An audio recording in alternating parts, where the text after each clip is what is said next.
Hello, this is Module 6 on solving rational inequalities. Our example is to solve example 2 of rational inequality. So, from the table, the first column are the steps.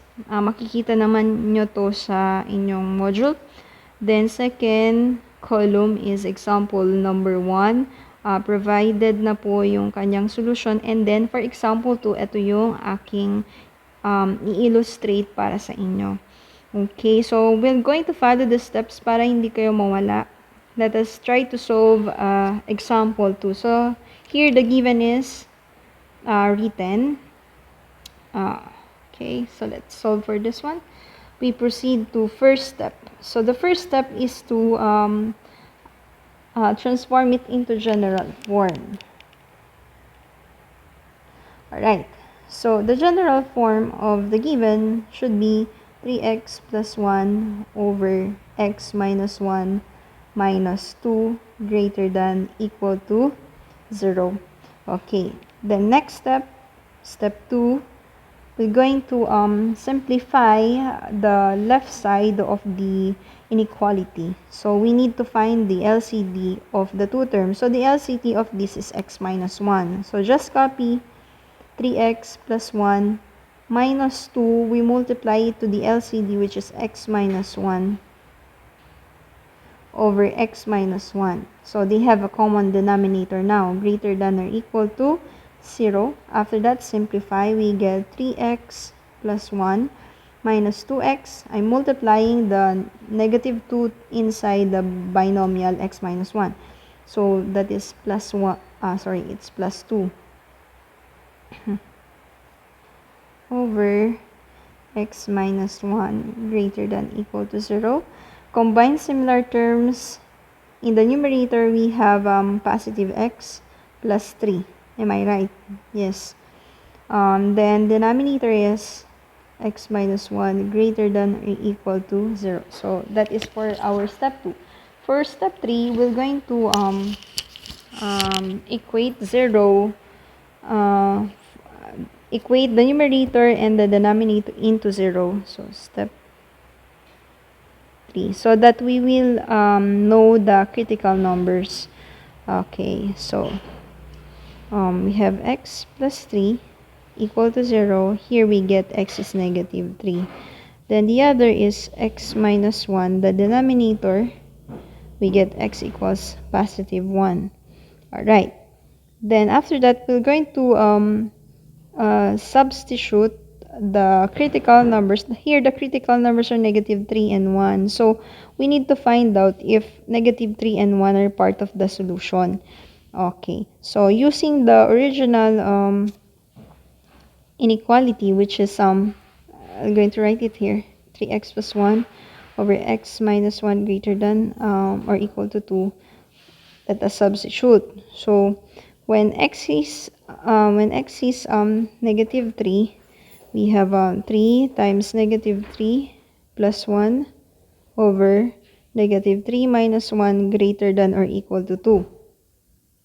So we have here negative 9 plus 1 over negative 4 greater than or equal to 2. So in the numerator, we get negative 8 over negative 4 greater than or equal to 2. We have here positive 2 greater than or equal to 2. This statement is true. So meaning to say that 3 is part of the solution. So I'm going to place it inside the box to indicate that it is part of the solution. And then the second critical number is when x is equal to 1. So 3 times 1, I'm just substituting it over 1 minus 1 greater than equal to 2. We get here 3 plus 1 over 0 greater than or equal to 2.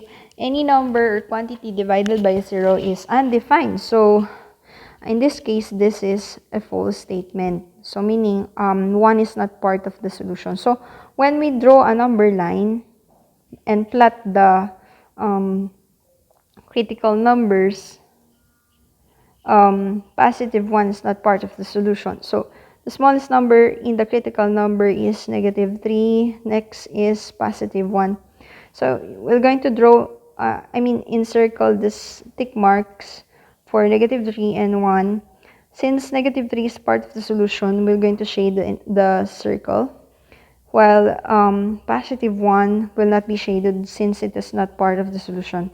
Okay, now, the line and the points indicate that there are 3 intervals. So we have interval A. Interval A is from negative 3 down to negative infinite. So, yun yung unang interval. Then, next interval, B, B is between negative 3 and 1. And then, last is between 1 to positive infinite. So, papunta na siya ng positive infinite. Walang end. Yan. So, we need to test if these 3 intervals are part of the solution. Okay, so we'll move to what step are we now? I think let's say step 4 and 5 na lang. Okay.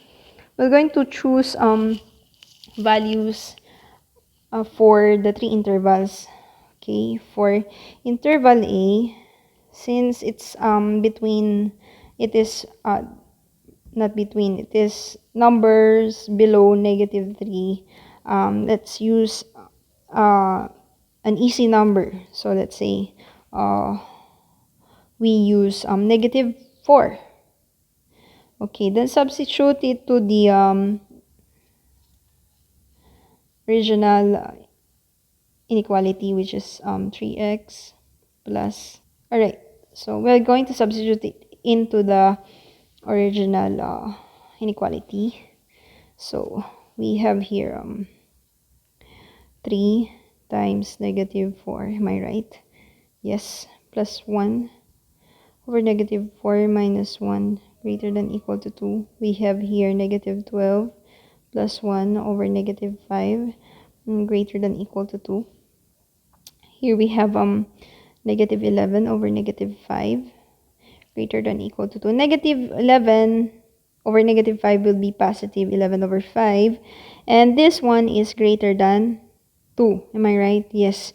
So meaning, this interval is part of the solution. So, maglagay ako ng symbol. I mean, I'm going to color this part to indicate that it is part of the solution. So, si interval A kasama sa solution.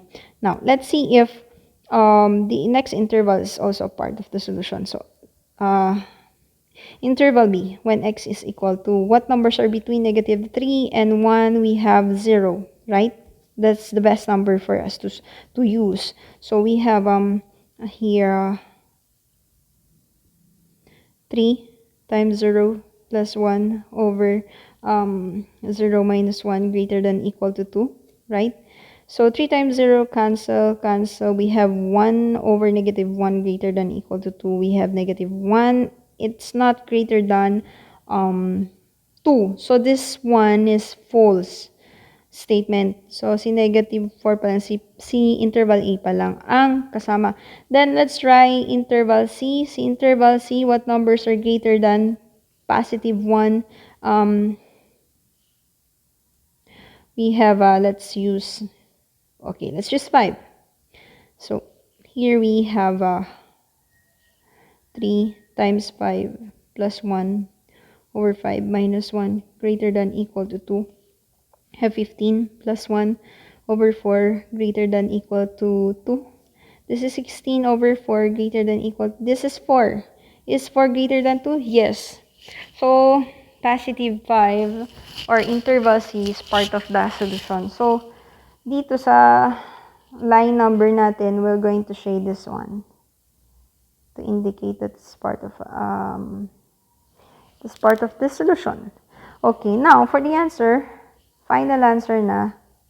Alright, so ito po kung paano gumawa ng interval notation na answer. So ito yung ginawa nating line number kanina, na wherein makikita natin kung ano yung mga solusyon dito o hindi. So, kanina, naglagay ako ng naglagay tayo ng negative infinite dito. Dito, positive infinite. Ngayon, we'll make use of the critical numbers kanina. Itong part na to, kasama siya sa solusyon. Ito hindi. Ito oo. Itong critical number kasama. Ito ay hindi kasama.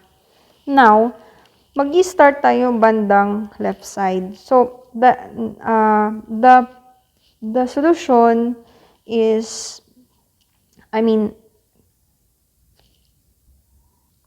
the interval A is part of the solution. So, mag-start tayo sa negative infinite hanggang negative 3. Ngayon, ang opening natin dito, we're going to make use of an open parenthesis. Open parenthesis indicates when we use open parenthesis when we have a negative infinite or a positive infinite as part of the solution. And then, it ends up to negative 3. Ang negative 3 ay parte siya ng solution. So, we'll make use of a bracket. Mag-bracket tayo doon. We'll not make use of parentheses. And then, in union with 1 hanggang positive infinite. Ngayon, yung 1, hindi siya kasama sa solution. So, dito, gagamit tayo ng open parenthesis. And then, yung positive infinite, since infinite na siya, sinabi ko kanina, pag positive and negative infinite, gagamit tayo ng parenthesis. Now, gagamit tayo ng parenthesis sa dalawang reason. Pagka ang ginamit ay positive and negative infinite. Pangalawa, pagka ang critical number ay hindi parte ng solution. Okay, so eto na yung final answer.